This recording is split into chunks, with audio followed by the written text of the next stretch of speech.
Salut la famille, j'espère que vous allez tous bien. Moi, je vais très bien par la grâce des dieux. Aujourd'hui, je vais parler, étant qu'une fille, du message du temps de la fin. Donc, si vous n'êtes pas du message, aujourd'hui, je parle de ma religion, hein, de ma croyance, quoi. Si vous n'êtes pas du message, c'est pas un problème.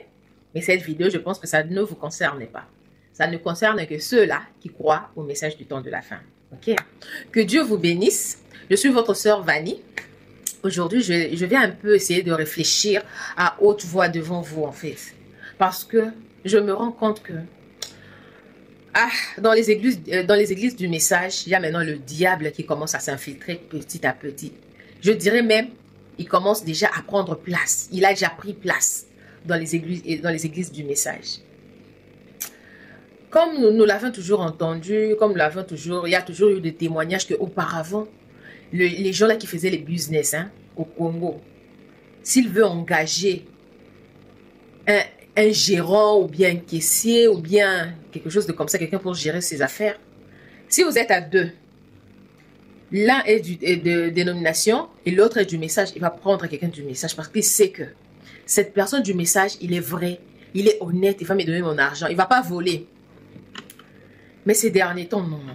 Deux fois, quand je regarde sur les réseaux sociaux, c'est que les sœurs et les frères du message font, ou bien c'est qu'ils disent, ça me déçoit en fait. Ça me déçoit. Je ne sais pas, est-ce que c'est vraiment... Bon, je ne dis pas tout le monde, non, je ne dis pas tous les frères ou toutes les sœurs, non. Je dis que certains, quelques-uns. Vous voyez, ça me déçoit parce que je me dis, c'est seulement cette histoire de fin des temps ou quoi? Parce qu'à la fin des temps, il est vrai que le diable est en train de chercher. Le lion est là, cherchant qui dévorer. Donc, il peut s'infiltrer dans les églises, il s'infiltre partout. Et je pense qu'il s'est infiltré aussi dans l'église du message. Dans ce message ici du temps de la fin. Je vais voir quelqu'un... Deux fois, je reste calme, je me dis, c'est que les aînés nous ont légué. Les gens comme les pasteurs Dioka, les papas Barouti. Il y a beaucoup de pasteurs qui sont des anciens pasteurs qui ont légué à cette génération un message. Il est vrai qu'ils sont humains. Ils peuvent faire des erreurs parce que j'écoute par-ci par-là. Non, ils ont fait beaucoup d'erreurs. Oui, ils peuvent faire ça. Parce qu'ils sont humains et peut-être lorsqu'ils prêchaient, ils peuvent avoir leurs sentiments dedans ou quelque chose qui venait de leur part. Mais quand même, ils nous ont livré un bon message. Les gens comme les pasteurs Nifoko du ciel, il y a quand même beaucoup de pasteurs qui sont connus en fait. Sans pour autant parler des gens là, de ces pasteurs-là, des vrais pasteurs, des bons pasteurs qui ne sont pas connus. Vous voyez? Mais ces derniers temps, je vois la génération montante des pasteurs de ces derniers temps, dans ce message du temps de la fin. J'ai honte et ça me fait froid au dos en fait. De la manière dont ils se comportent, surtout sur les réseaux sociaux. Il y a plein de pasteurs que je suis. Parce que moi, je suis quelqu'un du message. Lorsque je vois une vidéo qui parle du message ou quelqu'un du message, souvent j'ai cette habitude de m'arrêter et au moins d'écouter ce que la personne veut dire ou quelque chose de comme ça. Mais non, je ne dis pas qu'il n'y a pas de bons. Je n'ai pas dit ça parce qu'il y a beaucoup qui sont aussi bons, de jeunes du message qui sont bons, de bons pasteurs, mais qui ne sont pas connus en fait. Et il y a aussi beaucoup qui ne sont pas non plus connus, mais qui font aussi des dégâts, comme ceux-là aussi, comme ceux-là dont je suis en train de parler ici, qui sont connus et qui font aussi quelques dégâts en fait. Dans ce message ici, on commence à voir des gens, des voleurs, des escrocs en fait. Cette histoire ici des trois sortes de croyants, je crois que ça commence à se manifester maintenant de plus en plus. Il est vrai qu'auparavant, il y en avait. Oui, il y en avait parce que ça ne manque pas. Lorsque Frère Branham a prêché ça déjà à l'époque, c'est-à-dire il y avait aussi des gens qui n'étaient pas, qui n'étaient pas des dieux en fait à l'époque. Mais ces derniers temps, je ne sais pas, peut-être ce sont les réseaux sociaux qui sont venus amplifier cet esprit-là, je ne sais pas. Il y a maintenant, dans ce message ici, il y a des pasteurs menteurs. Un pasteur qui ment. Dans un petit problème comme ça, vous voulez régler un problème, juste une petite situation. Mais un pasteur ment comme ça. Même toi, la brebis, tu restes là, tu te dis, oh, ça c'est le pasteur. Oui, c'est les pasteurs qui mentent. Il ment. Tu te dis, waouh, un pasteur voleur. Il y a des pasteurs voleurs, des escrocs dans ce message ici. Escroc, il t'escroque, il te regarde comme ça dans les yeux. Et il te dit, Frère Branham dit. Il t'a escroqué dans ce message. Auparavant, on pensait que ce sont seulement les pasteurs dénominationnels qui font ça. Hmm? Mais maintenant, là, jusque dans le message, nous avons maintenant ces genres de pasteurs. C'est pourquoi, avant de rejoindre une église ou bien d'adhérer dans une église, il faut prier. Moi, je pense que c'est très, très important de prier. Priez, mes chers. Priez Dieu, que Dieu puisse vous orienter, savoir quelle est l'église que tu peux adhérer. Parce que Frère Branham dit aussi que l'esprit commence de la chair jusqu'au dernier banc. Hein? Si ton pasteur là n'a pas le Saint-Esprit, le caractère du pasteur, tu risques de trouver ça dans beaucoup des croyants, dans cette église-là. Pourquoi? Parce que ça se transmet en fait. Les caractères, tu vas voir, il y a un pasteur qui a souvent l'habitude de dire un adage ou bien, je ne sais pas, de faire un cri. Tu risques de retrouver ça aussi chez ces croyants. En fait, c'est quelque chose de normal parce que c'est un esprit qui se partage dans cette église. Maintenant, ce pasteur-là, il a quel esprit? Il vous partage quel esprit? S'il n'a pas l'esprit divin, s'il a l'esprit d'impudicité, il va vous le partager. Et c'est quelque chose de normal. Ces derniers temps, je vois sur les réseaux sociaux, mais il y a une sorte de débat, en fait, qui commence à se faire au frère Branham. Vraiment, j'étais très déçue. Il y a quelqu'un qui avait dit que pourquoi vous voulez... Il se dit, il est du message, ces personnes-là. Je disais ceci, sur les réseaux sociaux, j'avais vu... Bon, je ne sais pas si c'est un débat ou quoi. Je sais qu'il y a beaucoup parmi vous qui connaissent ce débat-là. Ça se passe sur les réseaux sociaux. Les gens du message qui font ça. Et ce qui m'a beaucoup choqué, ce sont les propos qui se passent là-bas, en fait. Les propos. Les gens qui disent que... Les gens de ce message se disent que nous sommes les gens du message. Mais il y a certains qui disent que... je ne parle pas des dénominationnels, hein, parce que les gens de dénomination, eux ne connaissent pas la valeur de ce prophète. Ils ne connaissent pas ça. Parce que nous tous, nous sommes là. Pourquoi Dieu ne nous a pas utilisé, mais il a utilisé le prophète Branham? C'est-à-dire, quelque part là, il a eu une grâce de plus que nous. Une grâce exceptionnelle, je peux dire ça comme ça, parce que, on va dire, oh, de plus que nous, comment encore? Mais tu vas voir quelqu'un qui parle comme s'il veut dénigrer le prophète William Marion Branham, en fait. En disant que, vous dites que les prophètes, il a quoi de plus, hein? C'est seulement un homme, c'est un humain. C'est un humain, comme nous. Mais là, moi, je me demande, si c'est un humain, mais pourquoi vous êtes venus dans le message? Pourquoi ces gens-là, qui ont laissé d'autres humains dans les églises dénominationnelles, qui ont laissé d'autres pasteurs dans les églises dénominationnelles, mais qui sont venus dans les messages, c'est quoi? Qu'est-ce qui vous a poussé de venir? Si vous êtes dans les messages, c'est-à-dire, il y a quelque part là, quelque chose vous a attiré. Et c'est quoi la chose? Parce que apparemment, de la manière dont vous parlez, c'est comme si... Donc, Frère Branham, son rôle qu'il a joué, ça sert à rien en fait. Oui, il nous a ramenés dans la Bible. Mais lui, la personne là, pour le moment, il ne sert plus à rien. Écoutez les messages, non. Il ne faut pas écouter le message. Nous utilisons la Bible. Même si Frère Branham a dit ceci, Frère Madame a dit cela. Sinon, on ne croit pas à ça, on ne croit pas à ça. Oui, c'est vrai, c'est un humain. Il a dit que tout ce qu'il va dire, il faut lui ramener dans la Bible. Mais maintenant, moi, je me dis ceci. Je me demande, pourquoi vous êtes dans le message? Ça ne sert à rien. Parce que, selon ce débat-là, j'ai vu quelqu'un qui disait que, le message c'est quoi? Oh, c'est la parole de Dieu. C'est Jésus-Christ. Oh, c'est la Bible. Oh, nous, on lit que la Bible. Nous prions Jésus-Christ. Bon, ok, c'est ça. Mais non, pourquoi vous êtes sortis des églises dénominationnelles? Pourquoi vous êtes sortis des églises de rivière? Parce que là-bas, ils prêchent la Bible. Ils prêchent Jésus-Christ. Et ils sont saints. Eux aussi, ils prêchent que vous devez vous garder avant le mariage. Eux aussi, ils prêchent beaucoup de choses. Ils prêchent la soumission. Je pense qu'ils prêchent aussi l'honnêteté, tout ce que nous prêchons dans le message. Parce que dans ce débat, il y a certains qui disent ça. Oh non! Vous croyez seulement c'est dans les messages, on se préserve? C'est partout. Et un vrai chrétien, même dans les églises dénominationnelles, se préserve. Oui, se préserve. Maintenant, vous êtes du message. Vous dites ça, oui. Maintenant, pourquoi vous avez quitté les églises dénominationnelles pour venir dans les messages? Qu'est-ce que vous avez trouvé de bon dans le message? Il y a eu quoi?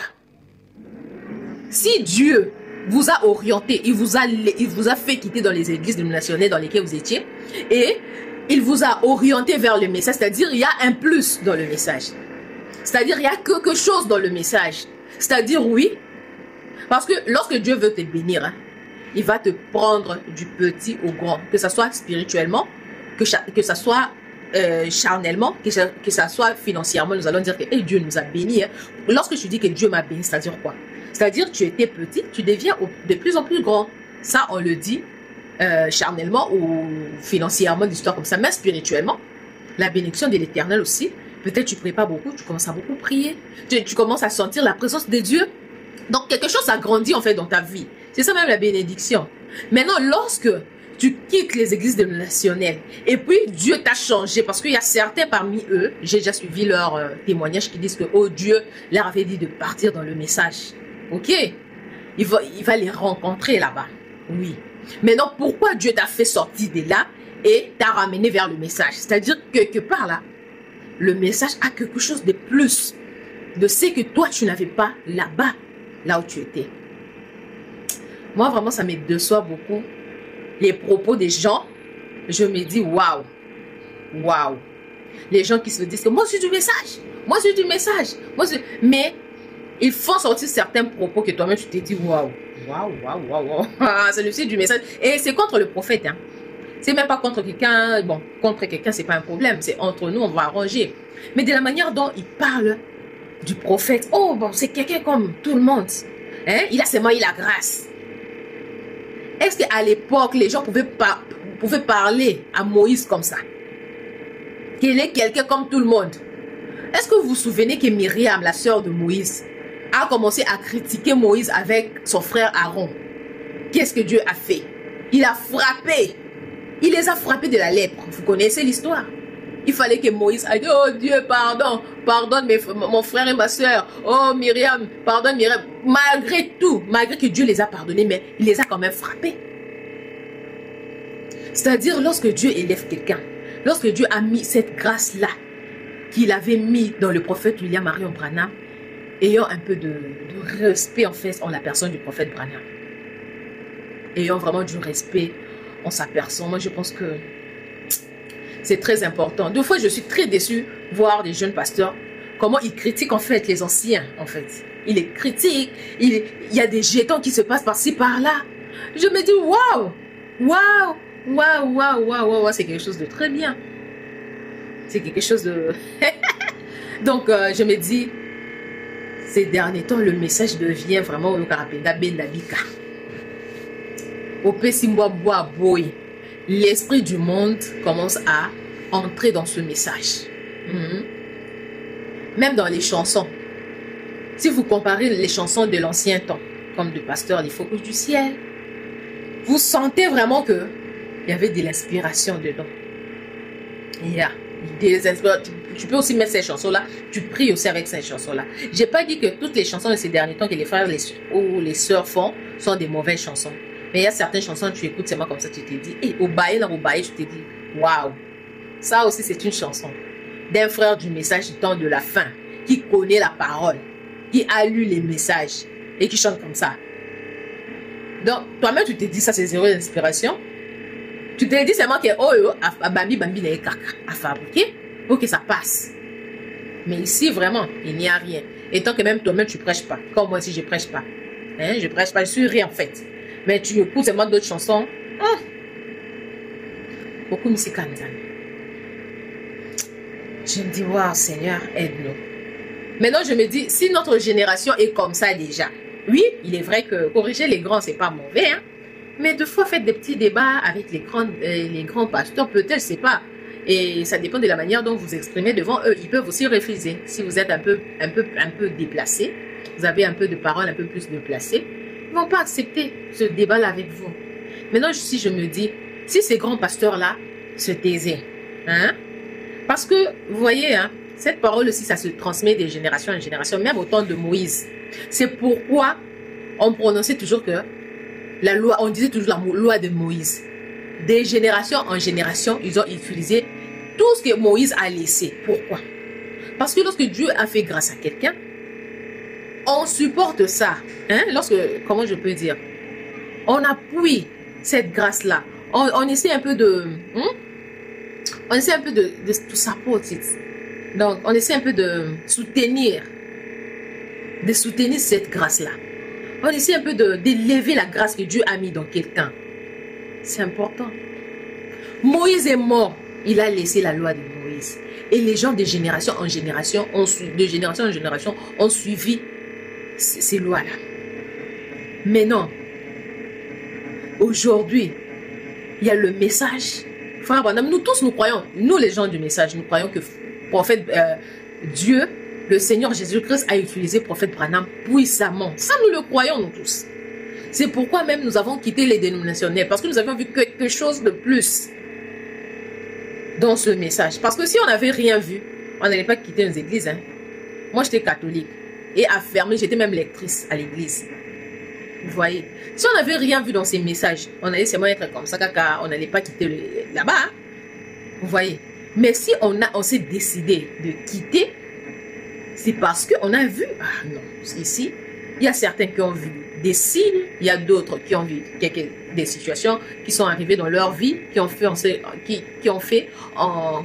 assez qu'ils puissent quitter les dénominations. Et je ne sais pas, chacun connaît ce qui a fait assez qu'ils puissent venir dans ce message. Mais lorsque tu es déjà dedans, tu vois comme si c'est plus rien, non?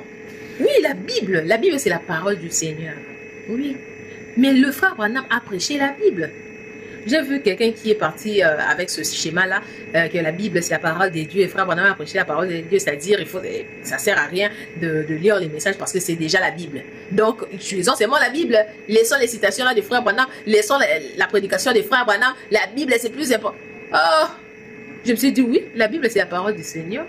Mais, frère, qu'est-ce que frère Branham est venu faire? Il est venu juste révéler cette Bible-là, la Bible qu'on était en train de lire comme un cahier, comme un livre ordinaire. Mais au travers de ce message, on a découvert beaucoup d'histoires. Par exemple, la pomme que Ève a mangée. À l'église catholique, moi, je connaissais que c'était un fruit. Hein. Ça, on connaissait tous que c'était un fruit. On dessinait même un fruit comme ça sur tous les témoins de Jéhovah.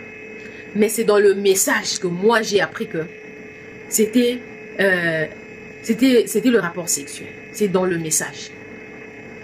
Donc, il y a plein d'histoires que nous avons découvertes aussi dans les messages que nous devons dire merci à Dieu parce que c'est lui qui a fait en sorte qu'il puisse révéler ça à son prophète, à son serviteur, pour que nous aussi, nous puissions en bénéficier. Mais quand même, respectons le vase que Dieu a utilisé pour nous révéler certaines histoires. Je me demande, qu'est-ce que nous allons léguer à nos enfants? Vraiment, ce message ici, comment est-ce que nos enfants vont les recevoir? Ça sera à quel niveau? Parce que déjà à notre niveau, Kati déjà Makambo Belé. On a beaucoup coupé. Oh, vous là, vous êtes extrémistes, vous êtes comme ça. Frère Branham n'a pas dit ça, frère. Oui, ok.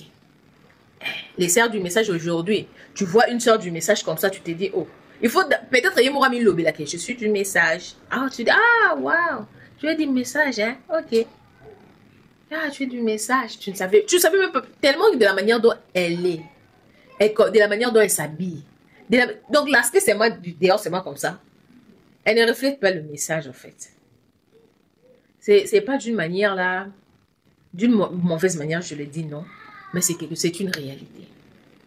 C'est une réalité. Auparavant, lorsque vous voyez quelqu'un bien s'habiller, le robe longue, ses cheveux, elle a bien mis, même s'il va mettre les extensions, là, qu'on met les plantes, mais quand même d'une manière naturelle, tu te dis, waouh, Allah Tineti va ton message. Donc, essaie d'habiller comme quelqu'un du message, hein, tu vois. On comparait ces gens-là qui étaient pieuses, là, aux gens du message. Maintenant, c'est confusion totale, en fait. Les gens, lorsque tu dis, moi aussi je suis des messages, oh, tu es aussi du message, waouh. Mais tu dois refléter. Nous tous ici, nous reflétons l'éducation de chez nous. Vous voyez. Maintenant, lorsque toi, tu ne reflètes pas l'éducation de chez vous, c'est-à-dire, toi, tu es un enfant rebelle. Des fois, je me sens vraiment mal, même dans nos églises. Partout où nous passons, tu vois les gens du message sur les réseaux sociaux, ce qui se passe. Tu te dis, waouh, waouh, waouh. Ça va. Que Dieu vous bénisse, c'était ça le peu que j'avais. Tellement que ça m'avait, comment je peux dire? Et Kachakinga, je ne sais pas comment dire ça en français en fait. Tellement que ça m'a calé ici à la gorge. Je devrais seulement les faire sortir. Ah, que le Seigneur vous bénisse, que Dieu nous oriente. Savoir mettre chaque chose à sa place, mettre la Bible à sa place parce que c'est la parole du Seigneur et mettre le prophète William Marion Branham à sa place parce que c'est un serviteur de Dieu. Savoir où mettre notre pasteur, même le pasteur que nous avons à l'église, nous devons le respecter, surtout si c'est un vrai pasteur. Parce qu'un pasteur, un vrai pasteur, hein, lorsque tu vois que ta brebis, ta propre brebis commence à te manquer les respects, c'est-à-dire quelque part là, toi-même aussi, tu avais des rails. Quelque part là, tu as laissé la brèche ouverte. Mais un vrai pasteur, tu sens même qu'il a du charisme. Un vrai pasteur. Tu ne peux pas lui parler n'importe comment. Parce que c'est un vrai. Tu sens même que la puissance de Dieu sort. Il dégage même quelque chose. Un vrai pasteur.